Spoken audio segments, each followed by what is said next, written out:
Hi hello welcome back to my channel Neeru's kitchen lab. చలికాలం వచ్చిందంటే food లవర్స్కి చాలా ఇష్టం. ఎందుకంటే ఈ సీజన్లో చాలా మంచి వెజిటేబుల్స్ అన్నీ దొరుకుతూ ఉంటాయి. ఆ వెజిటేబుల్స్ అన్నీ కూడా మనకి హెల్త్కి చాలా మంచిది. ఆ వెజిటేబుల్స్లో ముఖ్యమైనవి కొన్ని ఆకుకూరలు కూడా. అందులో మెంతికూర అంటే మనకి చాలా ఇష్టం. ఆ మెంతికూరతో డిఫరెంట్ వెరైటీస్ నేను చెప్పబోతున్నా.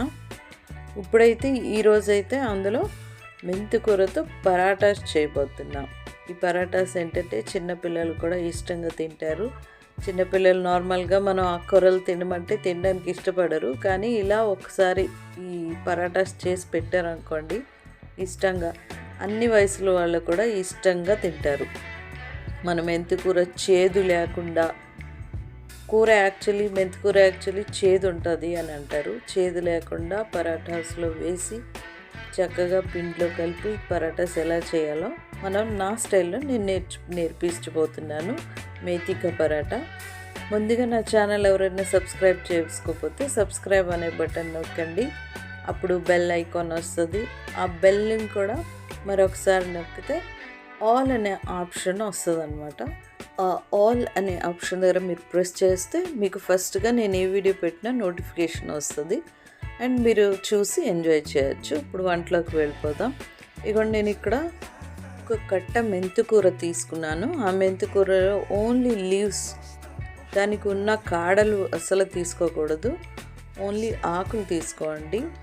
ఈ ఆకులు కూడా రెండు విధాలుగా ఉంటుంది. కొన్ని ఆకులు చిన్నగా ఉంటాయి, కొన్ని ఆకులు పెద్దగా ఉంటాయి. చిన్న ఆకులైనా పెద్ద ఆకులైనా చక్కగా నీట్గా కాడ అనేది లేకుండా, కాడ ఉన్న చేదు వస్తుంది ఆకుకి. అందుకే కాడ లేకుండా చక్కగా ఓన్లీ ఆకులే తీయండి. ఆకులే తీసి చిన్న కాడలున్నా పర్వాలేదు, అది చిన్న కాడలు నో ప్రాబ్లం. ఇవి ఉన్న ఆకులన్నీ శుభ్రంగా క్లీన్ చేసేసుకుని పెట్టుకున్న తర్వాత దీన్ని ఉప్పు వేసిన నీళ్ళతో శుభ్రంగా ఒక 3-4 టైమ్స్ కడుక్కోండి. అదంతా కడిగేసుకుని అలా జాడిస్తున్నట్టు చేసి శుభ్రంగా కడుక్కుని అదంతా ఒక గిన్నెలోకి కానీ ఒక బౌల్లోకి కానీ తీసేసుకోండి. దీన్ని ఇలాంటి జాలి దాంట్లో వేసుకుంటే మొత్తం నీళ్ళంతా కిందకి స్ట్రెయిన్ అయిపోతాయి అన్నమాట, స్ట్రెయినర్లో వేసుకుంటే. ఇప్పుడు ఒక కప్పు గోధుమ పిండి తీసుకోండి. ఒక కప్పు గోధుమ పిండిలో 1 స్పూన్ శనగపిండి వేసుకోండి. ఒక చిన్న స్పూన్ జీలకర్ర, 1 స్పూన్ ఆయిల్, రుచికి సరిపడా ఉప్పు వేసుకుని అప్పుడు ఆకునంతని మెంతికూరనంతా శుభ్రంగా పిండేయండి. ఏమైనా ఎక్స్ట్రా వాటర్ ఉంటే పిండేసి చక్కగా కట్ చేసుకోండి.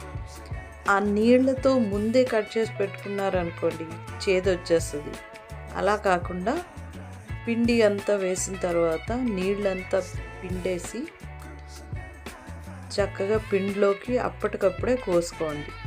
ముందు కోసి మెంతికూర పెట్టుకుంటే పరాటాలన్నీ చేదు వస్తాయి అన్నమాట. అందుకే అప్పటికప్పుడే కట్ చేసుకోండి. ఇప్పుడు కొంచెం 1/4 స్పూన్ పసుపు వేసుకోండి, ఇది రంగు కోసం. అలాగే కొంచెం కారం, మీకు ఇష్టమైనంత కారం వేసి శుభ్రంగా పిండి అంతా ఇవన్నీ కలిసేలా చక్కగా పొడి పిండినే అలా కలపండి. కలిపిన తర్వాత ఇందులో కొద్దిగా నీళ్లు వేస్తూ పిండి చాలా గట్టిగా కలపాలి. అసలు మెత్తగా ఉండకూడదు, కొంచెం గట్టిగా కలిపి చేతికున్న పిండిని కూడా అలా కొంచెం నలిపేస్తే విడిపోతుంది. అప్పుడు ఈ పిండిని ఒక క్లాత్ కానీ మూత కానీ పెట్టి ఒక 10 మినిట్స్ వరకు అలా రెస్ట్గా పెట్టండి. పెట్టిన తర్వాత పిండి మూత తీసి మళ్ళీ ఒకసారి కొద్దిగా అలా నలిపేసి పిండిని ఇప్పుడు ఉండలు చేసుకోండి. చిన్న మీకు ఏ సైజు కావాలి పరాటా అంటే ఆ సైజులో ఉండలు చేసుకోండి. నాకైతే ఇదిగో 5 ఉండలు వచ్చినాయి. ఒక్కొక్కటి తీసుకుని ఆ పొడి పిండిలో చక్కగా రోల్ చేయండి. పొడి పిండిలో అలా చేసి ఇప్పుడు రొట్టెలకి కర్రలు పెట్టి రొట్టెల పీట మీద చక్కగా ఒక రౌండ్ షేప్లో చపాతీ ఆకారంలో తీసుకురండి. దీన్ని నేనైతే ఫోల్డ్ చేయటం లేదు, అలా డైరెక్ట్గా రౌండ్గా చేసేస్తున్నాను. మీరు ఫోల్డ్ అయినా చేసుకోవచ్చు, ఫోల్డ్ చేసి మధ్యలో ఆయిల్ అన్నా వేసి కూడా చపాతీలా చేసుకోవచ్చు. ఇదైతే నేను రౌండ్గా ఆయిల్ తక్కువగా చేస్తున్నాను. ఈ చపాతీలని పలుచగా చేసుకుంటే చాలా బాగుంటాయి. చాలా పలుచగా, మీకు ఎంత పలుచగా వీలు పడితే అంత పలుచగా చేసుకోండి.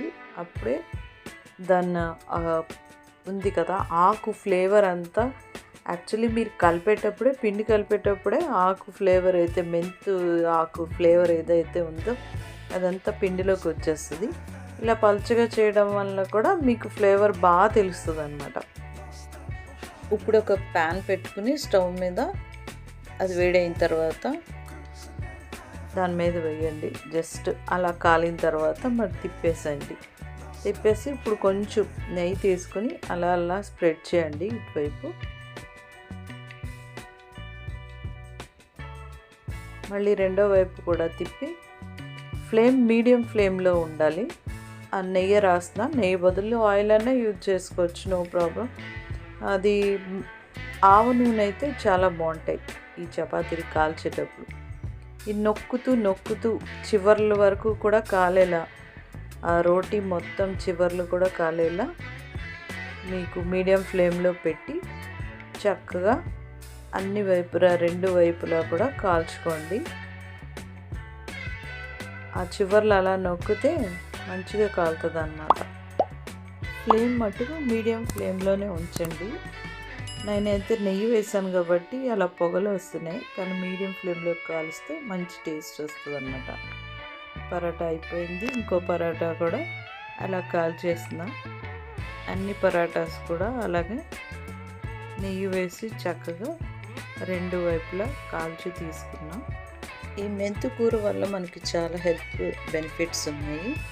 కొలెస్ట్రాల్ తగ్గిస్తుందంట, హార్ట్ ప్రాబ్లమ్స్ కూడా తగ్గిస్తుందంట, అండ్ మనకి మంచి హెయిర్ గ్రోత్కి కూడా పనిచేస్తుందంట. అందులో బ్రెస్ట్ ఫీడింగ్ మదర్స్కి అయితే చాలా చాలా మంచిది అంట. ఇది డయాబెటీస్ని కూడా చాలా కంట్రోల్ చేస్తుందంట. చూడండి, ఇప్పుడు చపాతీలు అన్నీ రెడీ అయిపోయినాయి. చక్కగా అది విరిపి చూడండి ఎంత మెత్తగా, మనం ఎంత పలుచగా చేసుకున్నా సరే చాలా మెత్తగా వస్తుంది అన్నమాట ఈ చపాతీ. అందులో శనగపిండి, ఆయిల్ వేసాం కదా. ఐ హోప్ మీకు ఈ వీడియో నచ్చి ఉంటుంది అనుకుంటున్నా. మీరు కూడా ఇలాంటి చపాతీస్ చేసుకుని హెల్తీగా ఉండండి, మంచి హెల్తీ ఫుడ్ తినండి, హెల్తీగా ఉండండి. చలికాలంలో మీ డిసీజెస్ నుంచి దూరంగా ఉండండి. ఈ వీడియో మీకు నచ్చితే ఒక లైక్ చేయండి, అండ్ కొత్త వాళ్ళైతే సబ్స్క్రైబ్ చేసుకోండి. Thank you for watching.